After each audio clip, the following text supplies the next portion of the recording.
Hi, my name is Cash. I'm from Cloud Soldier, and in this video, I will be showing how to a quick video. Just say, for example, you have a GitHub repository and you want to get rid of this GitHub repository permanently, and how to do that. So if I go to my GitHub account.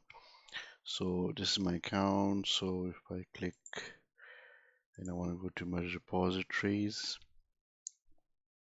So these are my repositories, and for show more, say for example I want to delete, say for example,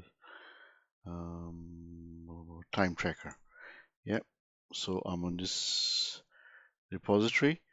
So go to settings, scroll down all the way, and you go to delete this repository.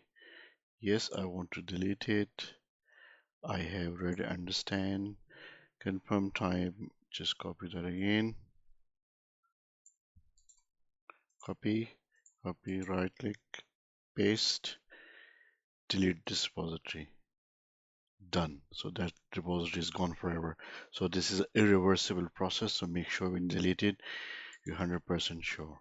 Thank you very much. Goodbye.